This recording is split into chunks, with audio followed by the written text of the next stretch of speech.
Welcome to this live recording of a lecture by Dr. Douglas Baker. How do we deal with terminal illness when the patient has had all that medical help can give? How do we advise those who are afraid of dying? What happens to our beloved pets when they die or have to be put down? Dr. Baker, speaking from personal experience of these matters, offers sane and comforting advice. The fact that we acquire some characteristics from our environment and inherit others poses some fascinating insights into the mechanism of dying. No one practicing esoteric healing should be without the valuable knowledge offered in this tape.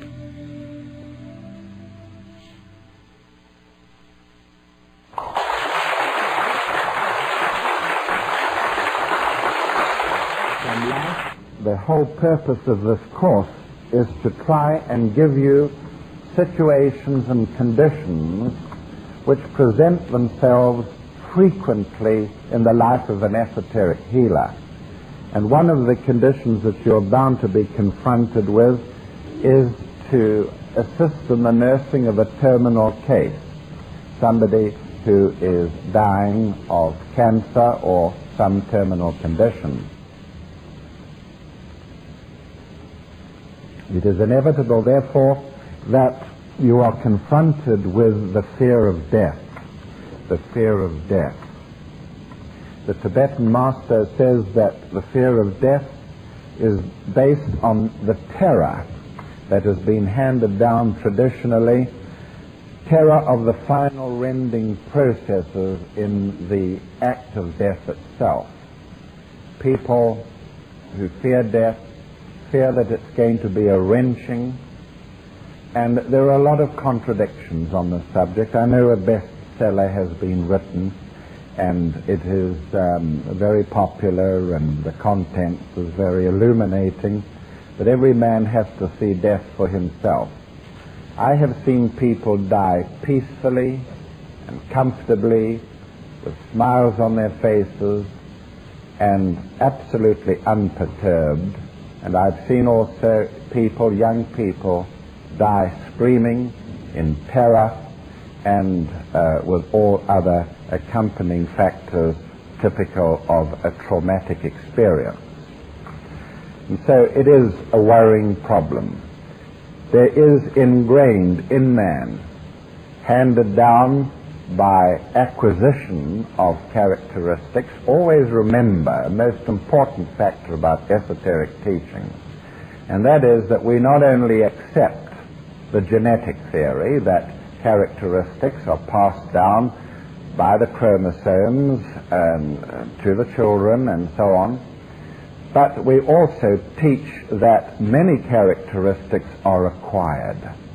By that we mean that the qualities that you engender in your lifetime are passed on to your family, are passed on to their children, possibly in some way genetically, but probably by transfer of aura, from aura to aura.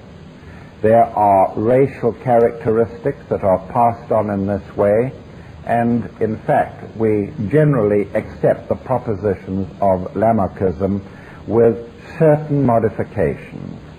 We're not prepared to say that a person, at least a thing like a giraffe, will pass along or down its elongated neck because this is useful to it, and its children will therefore have elongated necks. It's not as simple as that. What we do say is that where men and women share each other's aura, they absorb each other's qualities. Irrespective of genetic acquisitions, men and women absorb each other's qualities. More than that, we say that individuals absorb the qualities of their race, and if they change their site of abode, if they go to live in a foreign country, they very quickly absorb the auric energies of the new country and become very, very like the inhabitants of that country. The incredible rapidity with which children born in America of foreign parents adapt themselves to the American way of life has brought the success of race mixing in this country.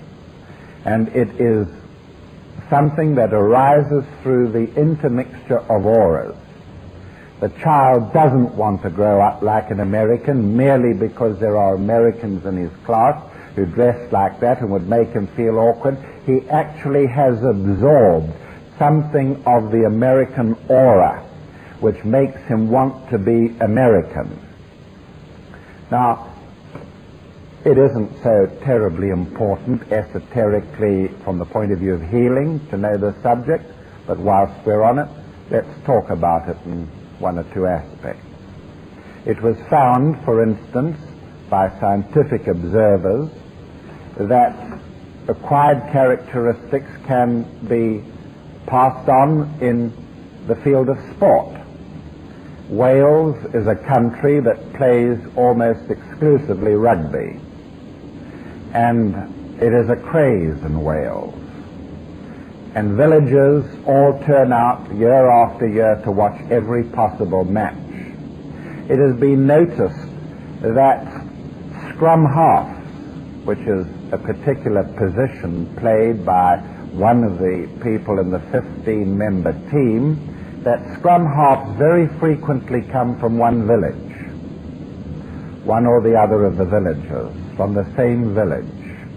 And they have very unusual physical characteristics of being able to sidestep and to dodge and do all sorts of things that others can't do. It's very rare in an individual. When their background has been investigated, it has been found again and again that there has been no history of any scrum halves previous to that person in the family. And yet a village will produce a group of them. So it hasn't been something acquired genetically. It's been acquired by some other way. And it is believed that where there have been scrum halves in a village, that these qualities tend to be passed on in that village. Another example of this possible acquisition is from Israel. And in Israel, of course, the children have to live, when they're in a kibbutz, they have to live sharing their lives. The children are all herded together and in a nursery and looked after by one person for the sake of saving time and energies. And children growing up together in Israel act like brothers and sisters. Even though they are absolutely unrelated, they act like brothers and sisters, even to the extent that they do not fall in love with each other. It is as if the incestuous barrier or the incest archetype is anchored to groups who grow together and is attached so that there is no inbreeding, no possible inbreeding. Whereas we used to think this was a familial thing, that brother did not want to mate with sister, it seems to be a fact of association rather than genetic acquisition, or possibly some of both. So do remember then that characteristics can be acquired. And after all, this is what Blavatsky taught, and it is a far more mature and spiritual attitude than merely holding the genetic theory. It's nice to know, as I said over the weekend, that when you have lived on the planet or lived in a race or in a community, you leave something behind. You leave your emotional energies, your mental energies behind you, and they are absorbed by the whole community. They are absorbed by individuals and as the community as a whole. And it's a very lovely thing, I think. And the community passes it on to the nation. But you know, my own experience is that this is exactly what happens in the case of the death of animals. We happen to be on the subject. Many people grieve, and you will be confronted with youngsters, even mature beings, whose animals have been run over. Even the most mature individual can be absolutely distraught when faced with a suffering animal who is going to die, asks questions what happens to the animal, hears from theosophy, from esoteric teachings that the animal has not got a soul of its own and that it cannot come back again, and therefore people are inclined to grieve about it. This is true in part, in some respects. A group of animals shares a soul. A group of animals shares a soul. Whereas a single human being has its own higher triad, which is anchored to him very definitely, with the life force anchored to the sinus node of the heart, and with the consciousness quality anchored to the third ventricle of the brain. There's no arguments. Each man possesses his own higher triad with its lotus, with its egoic lotus. But in the case of animals, there is one triad for a group of animals, even for a species. The higher the group in domestication, the less the numbers in the group that has the group soul. And so one questions about your own domesticated pet. And I have, like you, no doubt, as a good esotericist, brought up dozens and dozens of cats. I know Gordon's got how many at the moment, Gordon? 7 cats at the moment. I'm down a little bit, I've only got 2. But we have our cats, and they grow up and we love them, and we know that they have such human qualities. We humanize them. We do something to them. They change, become human-like. They can share our jokes. They can almost laugh. They can annoy us deliberately. They can appease us. They become very, very human. Well, I had a cat, a white cat, who lived for 12 years with me. And I grew to know her pretty well. When she was run over, I buried her under the apple tree just next to my lounge window. And I was determined that I would watch the events that would ensue. I put her into a cellophane bag, buried her about 18 inches under a tree she often climbed and loved, all within the precincts of her little world, and watched. The night after her death, I felt her creep onto my bed, being astrally sensitive at that moment, snuggle up to me lying in the crook of my legs, just as if nothing had happened. It was her astral body, certainly. I had provided her mainly with that astral body, for it is the humans do this in domestication. The animal shares the aura of the human. That's why I've talked about acquired characteristics. The animal shares the aura of the human, absorbs it very strongly, even fashions it into an astral body. And this astral body, like any astral body, survives death for a period of time. She survived death in her astral body, came to me, lay there, and I put my hand down and could feel her, even though it was astral. She purred back, quite content. And I watched her through the next few days. And then one early morning, I suppose I was out of body, I saw her in her white astral sheath rush back to the tree and slip into her vehicle there momentarily. But in the meantime, a strange thing had happened. We had obtained 2 new kittens, and they had been scampering around all over the place. In fact, she had been alive when we had got them. She'd had nothing to do with them. But now, suddenly, about the 4th day, instead of seeing her slip back to where the body was buried, I suddenly saw, whether the English master had manipulated or not, I don't know, but I suddenly saw her hover over the body of the black kitten, a female cat, and she was female, and her astral body merged into this black kitten. When I got up that morning, walked down outside onto the terrace, I had somebody who was there.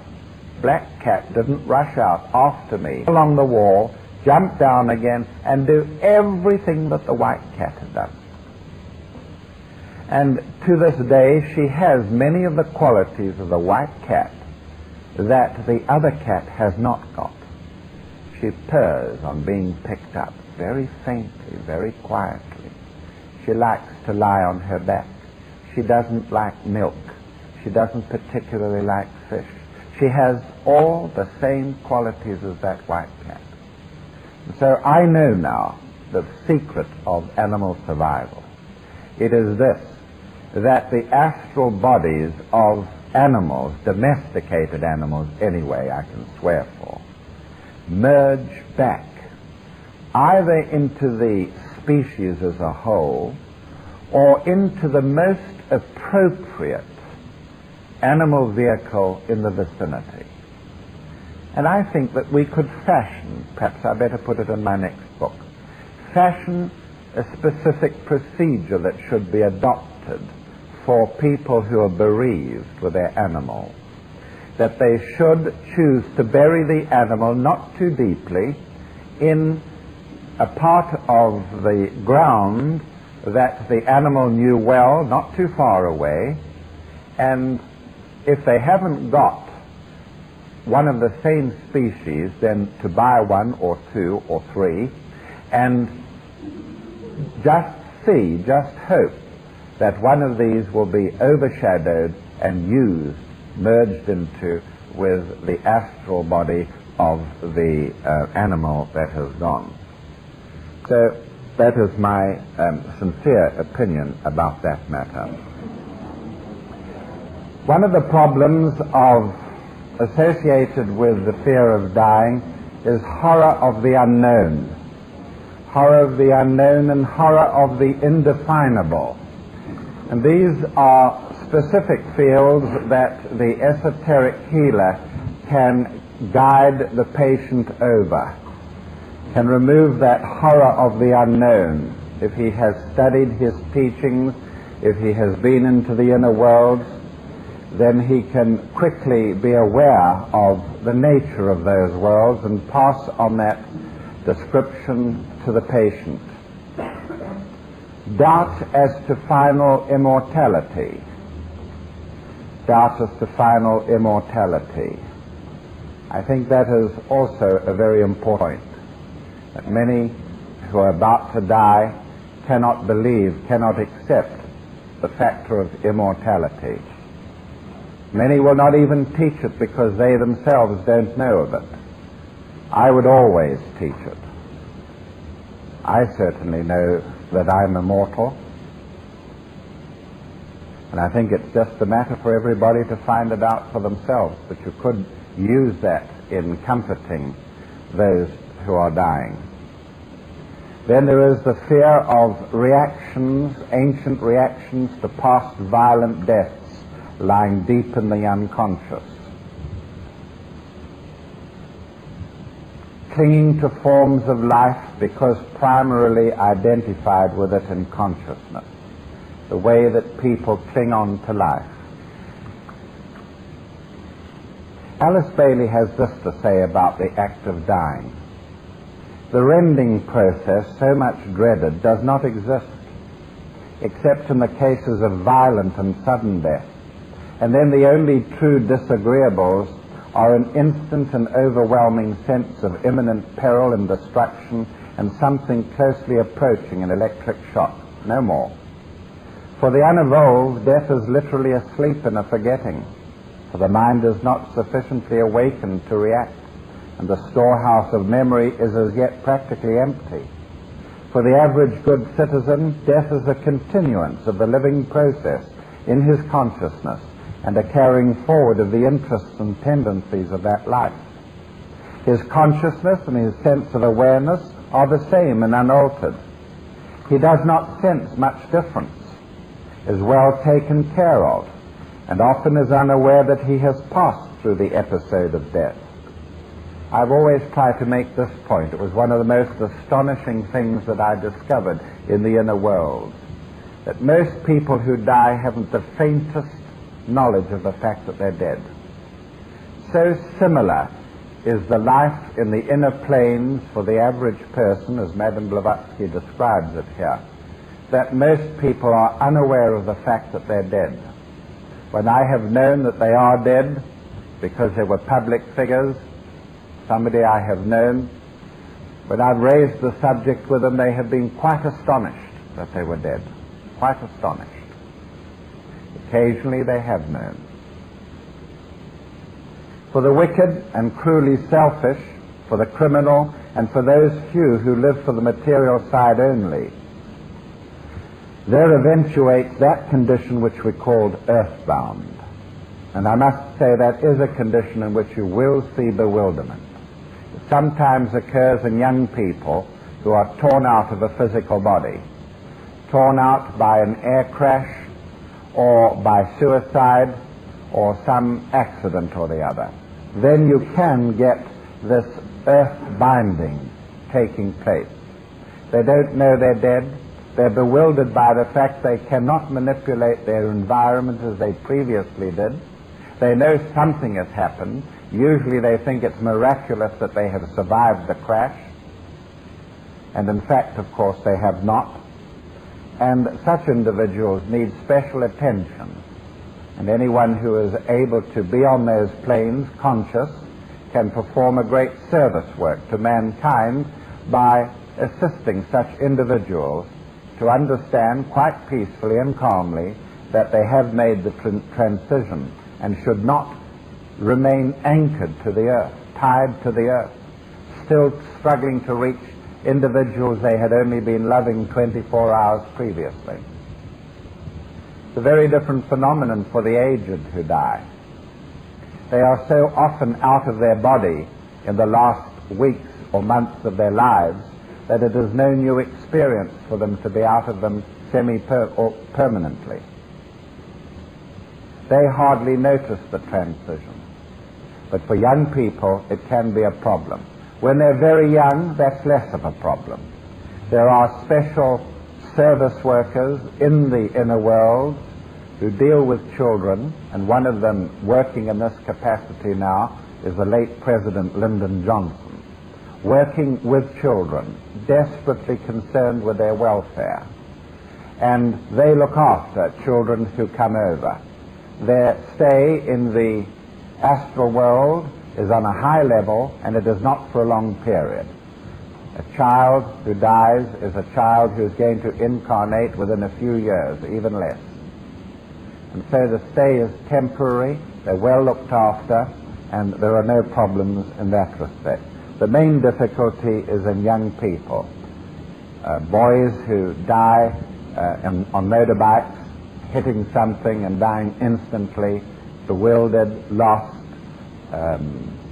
still with very strong desires that they had only a few days earlier. It's inevitable that they would be upset. There is a period of unconsciousness just after death, but I have seen individuals there who have been completely conscious even after the impact of a car smash or a plane crash. The plane might hit the side of a mountain and they just rebound, continuing on their path, looking back amazed that they had survived the crash. And in fact they had not, and they're in the astral world. So, what is the procedure of dying? How does a human body die? The first thing that happens is at the deepest level, and the soul decides that it has achieved its purpose in that incarnation, or that it cannot possibly achieve its purpose in that incarnation.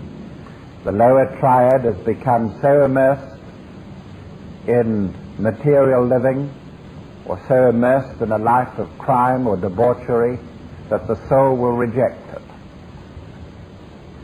And when the soul does decide to withdraw from a sick person or an old person, then it sounds its note.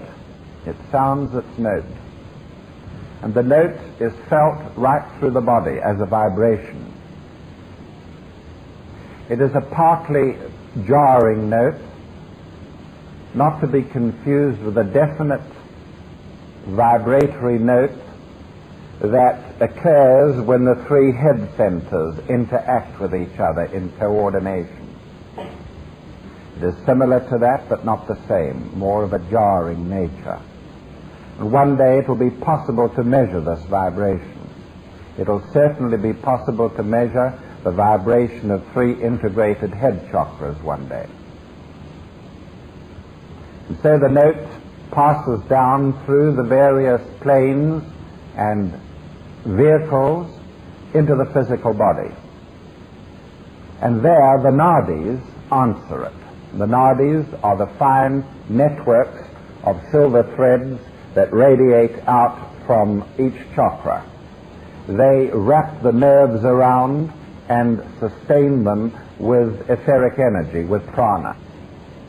The nadis react to the note by reorganizing themselves, and in this reorganization they prepare for the process of abstracting themselves from entanglement with the nervous system. The etheric body slowly reorganizes itself to abstract itself from the physical body. The bloodstream becomes affected in a peculiarly occult manner.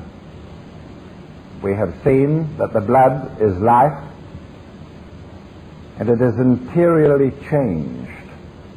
It causes certain of the endocrine glands through which blood passes. An endocrine gland, remember, is an organ that secretes hormones directly into the blood. And as the blood passes through certain of these endocrine glands, they secrete a hormone not yet discovered by science, but which will probably soon be, which sets in motion something that affects the heart. The life thread is anchored in the sinus node of the heart, and this substance, which is secreted by the glands, is a death-dealing substance to the heart. It eventually produces coma and a loss of consciousness, and this evokes a reflex action in the brain. Probably one of the most obvious sights of detachment of the nadis from the nervous system is in the region of the eyes. The eyes of somebody who has been given this death blow by the soul are distant. It's as if, I can't help but seeing it as if it is a person who's been thoroughly whipped, is cowed, C-O-W-E-D, cowed into a state of withdrawal. But it isn't that at all. It's the opposite of that in quality. But that's how they look. The eyes look different from the moment that that has happened. And though there may be a rallying, you can be absolutely sure, if you show me a patient, I will say whether they have yet been given that or not. It's something that takes a little bit of experience to notice. Of course, there are many other things. I remember during the war years when we were invalids in the great war hospitals around the Middle East. I remember how one of the characteristics of approaching death that we all knew, we were all young, less than 21, was the fact that flies would gather on the bed of a dying person. And many flies, of course, in that area. And it was a standing joke in very difficult times in the ward to count the number of flies on your friends' beds, to see whether there wasn't a gathering there. And so one can say that many physiological signs and symptoms of approaching death have not even been examined yet by the medical world. Certainly it was only recently that the medical world became sensitized to the true nature of the death symptoms. I think the furor arose in England when certain doctors refused to undertake operations on accident victims to remove their kidneys for transplant. Some of them felt that these accident victims were still alive even though they couldn't register the usual signs of death. Dilatation of the pupils, no sound of a heartbeat, no brain waves, yet this didn't convince them. And so there has been this furor in medical circles to try and establish the criterion of death. History records many examples of individuals who've been pronounced dead, who've come back to life. And this is the esoteric contention that sometimes the consciousness thread may be removed from the body, from the aura, whilst the life thread remains. And sometimes the consciousness thread may be there with the life force not functioning through the thread. And there are good grounds for worrying about this matter of whether a person is dead. It was only a few years ago in France that horrified pallbearers heard scratching in a coffin they were carrying for burial. When they finally got the coffin open, they found that the inmate had been alive, but was then dead. So this is a field of great interest, as we well know. And then, as the nadis and the etheric body begin to separate, a psychic tremor is established, which has the effect of loosening or breaking the final connections between the nadis and the nervous system. The etheric body is thereby detached from its dense sheath, though still interpenetrating it in every part. In other words, it's tugged loose, but lies there loose, not attached, but still interpenetrating the physical body. And then there may be at this stage a pause in the death process. Very frequently, before the loosening of the nadis starts, there may be an attempt of the elemental of the body to grasp the etheric and to hold on to life, or the soul may even change its mind and decide to hold its vehicle for a further period. Alice Bailey mentions the loosening of the nadis as starting in the eyes. Remember that the optic nerve is part of the brain. The optic nerve is part of the brain. And according to this teaching, then, it is there that the first rending of the etheric body's nadis from the physical begins. The next process is that the organized etheric body, loosened from all contact with the nervous system, begins to gather itself together for a final departure. It withdraws from the extremities towards the required door of exit and focuses itself in the area around that door for the final pull of the directing soul. It is the soul that finally pulls the etheric body out through this hole.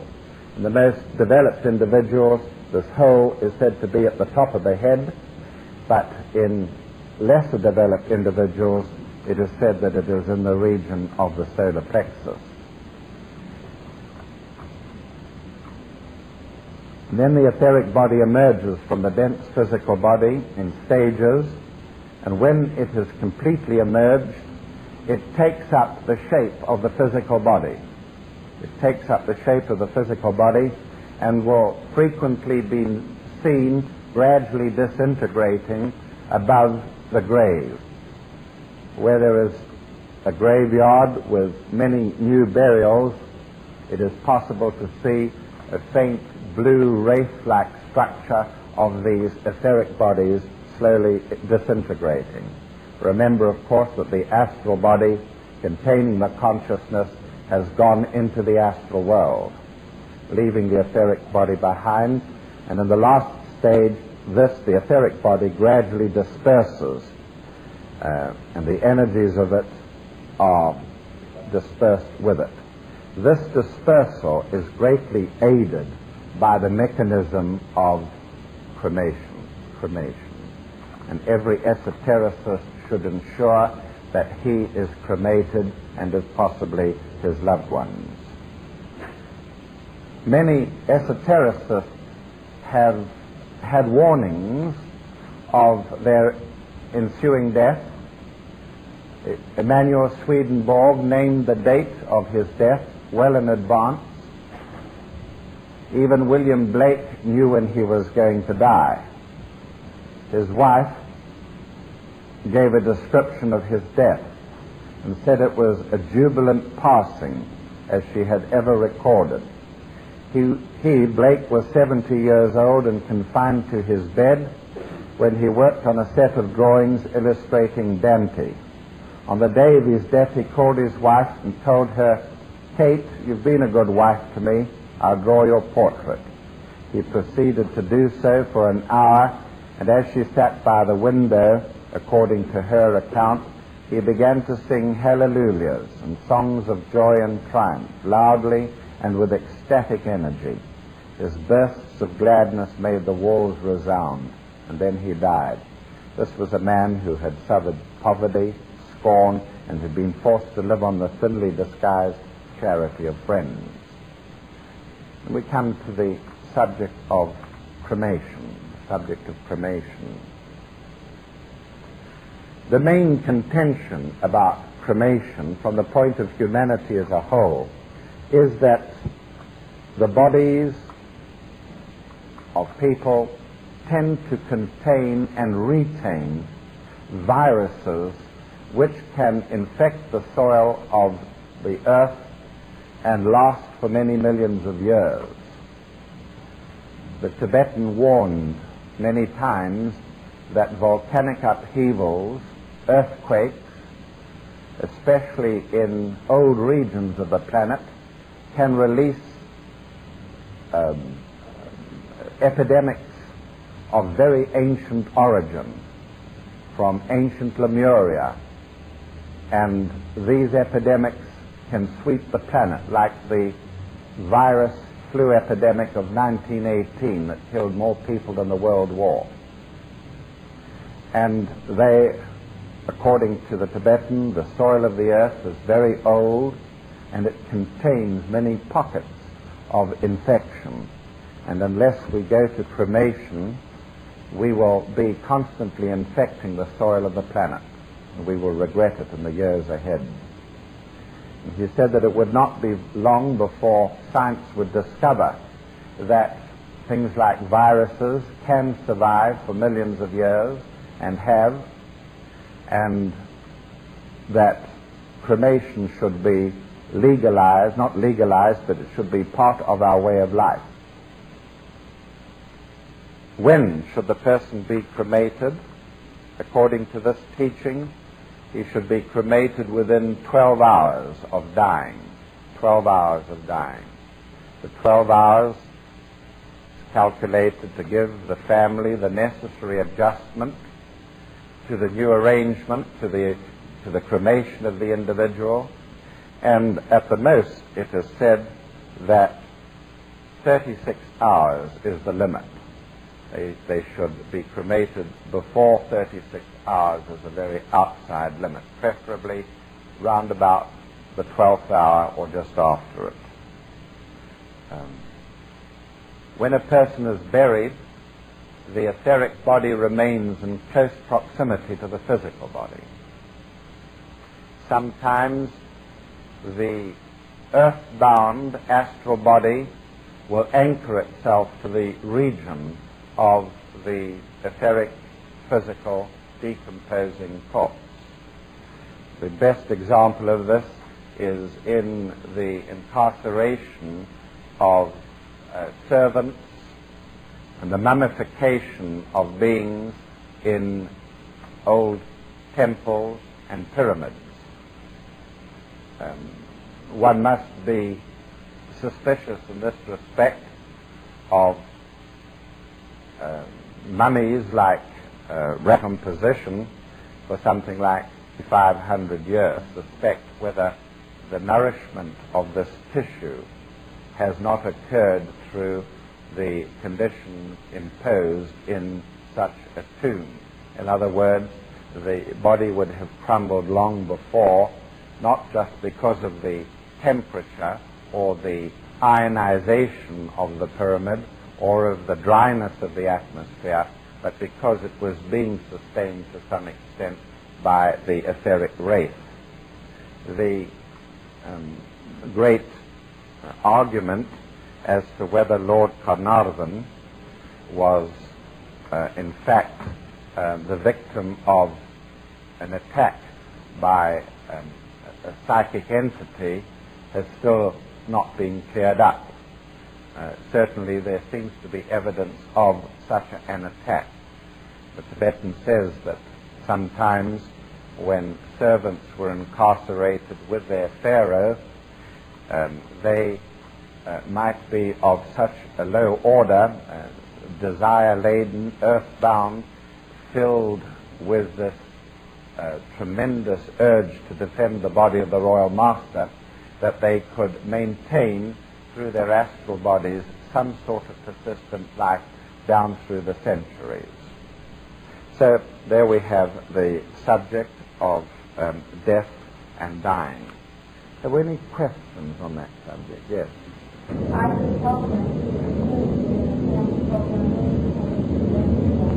Well, I think the answer to that is that, let them get on with it. But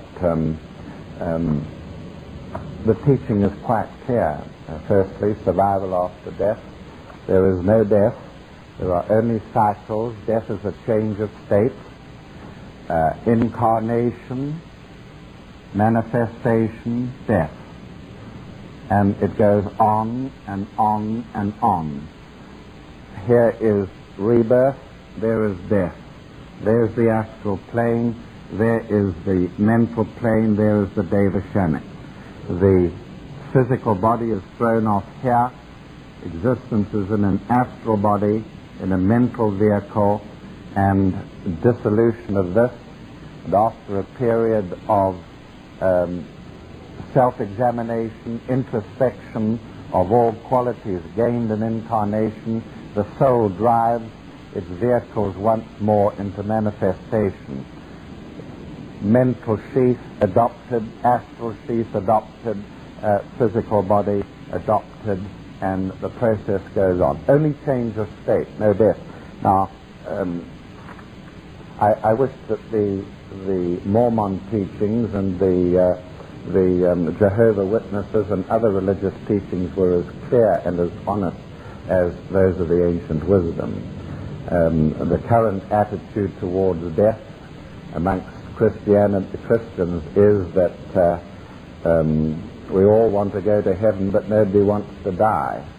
And it's such a lovely place that we're all going to. Why the hell do we have to mourn at death? These are the sort of ridiculous contradictions that exist in the Christian teaching. I speak as an ex-Christian. Yeah. So.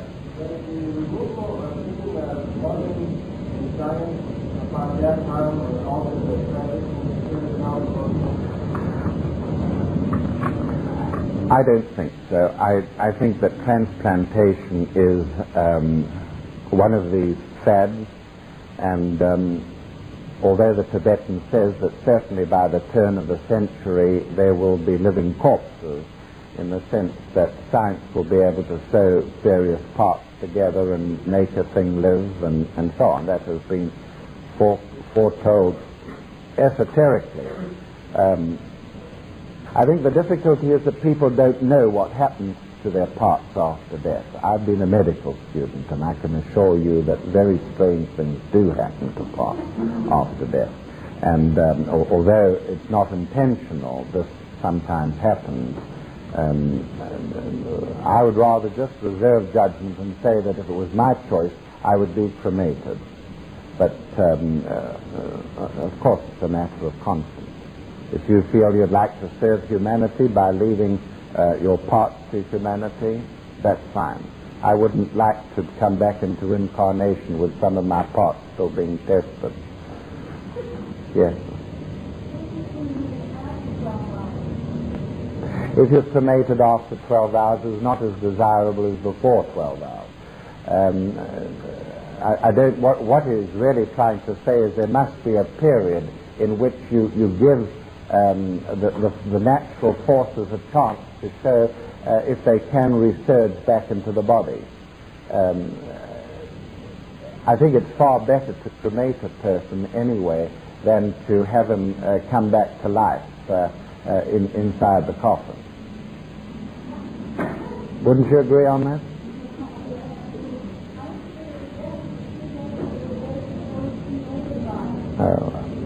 Well, there are different schools of thought. The Tibetan theory says 36 hours is the maximum. The point being that some of the etheric body may disperse before the physical body is burnt.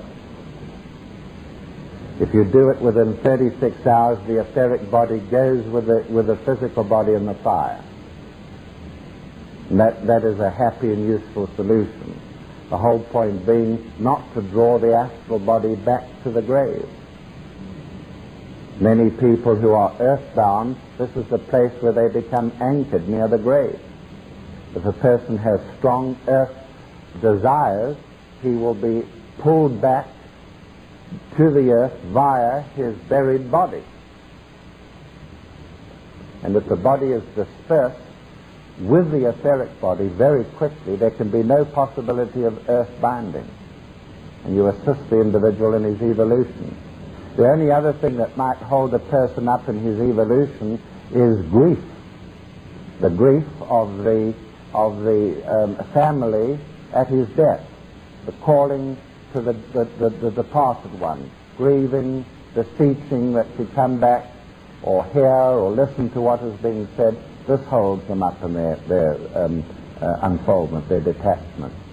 It's a very, very wrong thing from an esoteric point of view, constantly to call back the dead. Yes. Somebody who is earthbound, how would you? It really needs somebody who is conscious in the astral world to point out to them the uselessness of their persisting in their strong desires to get hold of alcohol, which is what they're really looking for, or whatever it was that was attaching them to the earth. And generally they can't hold on to it unless they're assisted by some darker force, by a group of individuals who are engaged in the same process. And that's where you can disperse them. A person who has a living physical body can in the astral world be 50 times stronger than a person in an astral body who hasn't got a living body. And I've described the reason for that in my book, Astral Projection. Question? Yes, sir. You make a statement that normally the function without through the head chakra. No, I didn't say through the head chakra, through an aperture. It's through an aperture between two sutras. Yes, sir.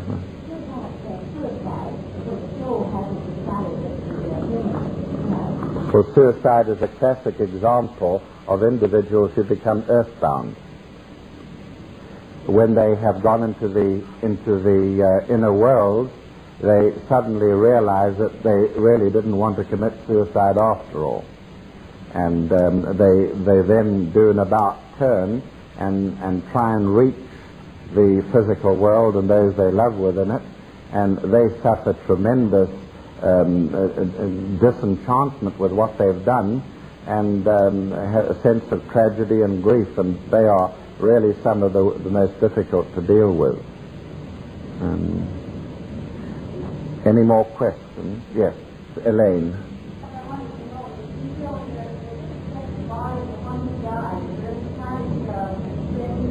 I should say that it's rather a corrupting process. I mean, there is a limit. Damn it, there's a limit. And the way and devices that are being used to cling on to life all to me seem so damn pointless. If they only knew of this. Heavens, much better to come back and get your own young body again and set out and have another go at it all, rather than blunder on in some old worn-out, toothless physical. Yes.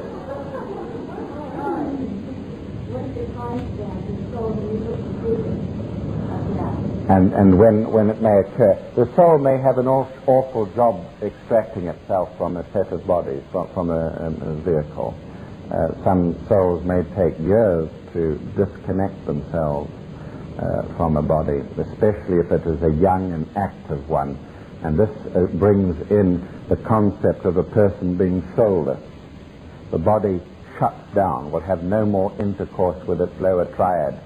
And although the soul is not having anything to do with it, it can't separate itself. The personality is too vigorous, too much enmeshed with living and with a material existence for the soul to be able to make the disconnection. Usually it's a very young soul. So that's that situation. Well, I think that in this position we should talk about how we can determine what criteria exist to show that a soul is wanting to withdraw. Now, I haven't got all the answers to it, and I know that in the next few years I will get them.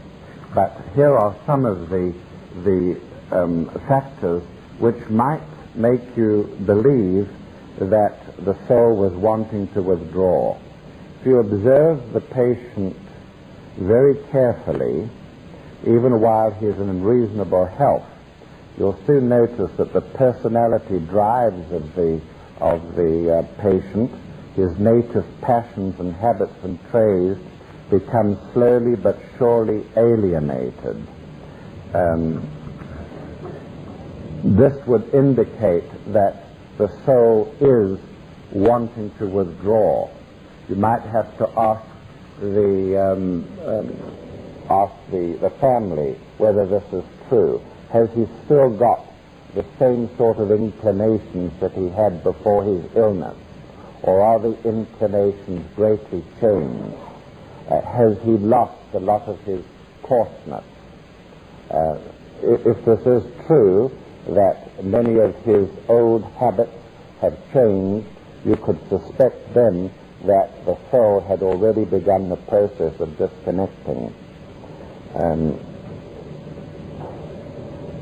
When the soul wishes to withdraw, very frequently the personality begins to show tendencies to want to review its life's activities.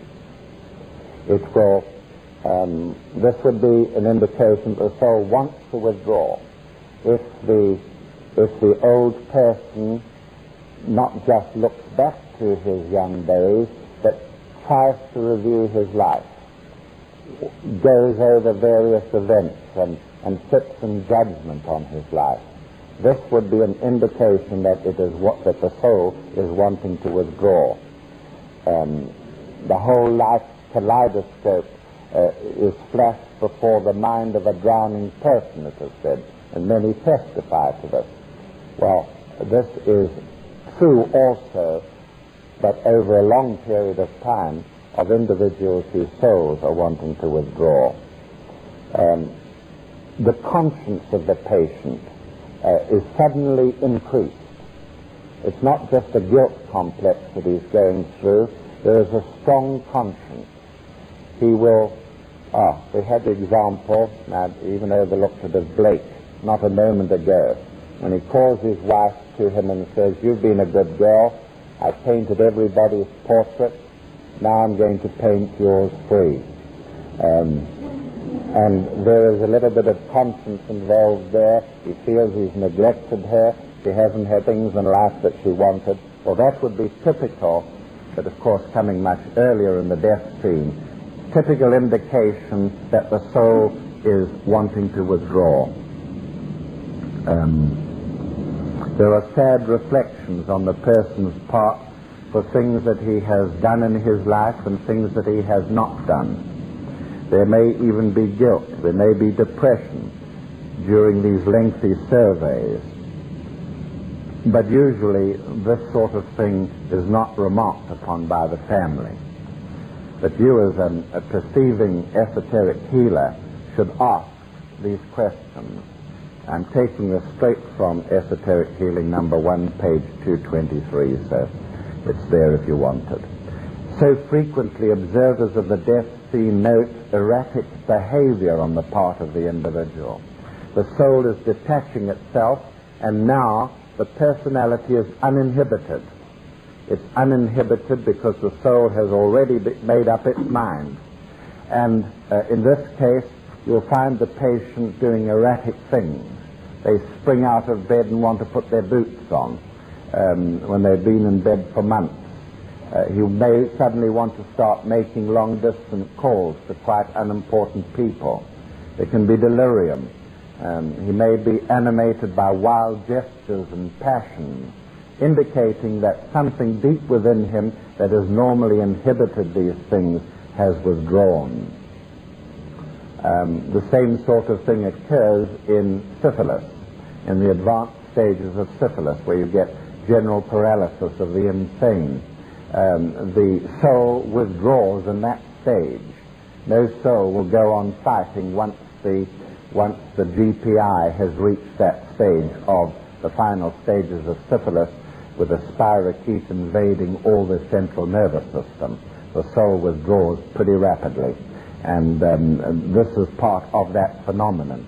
Firstly, that the inhibiting part of the brain is removed, but also the fact that the soul has long since withdrawn its interest from that individual. The patient begins to live more and more in the astral world. That is a sign of the soul withdrawing. Not only because the person is old, but even when they are young and there is a chronic disease and they're beginning to live more in the astral world, and like Blake, talking of angels and conjuries of angels and so on. This is usually an indication that the soul has withdrawn its interest from the outer world and is now consolidating itself in the inner world. They're not easy observations to make, nor are they complete, and I promise that sooner or later I'll have some more pointed observations than that one.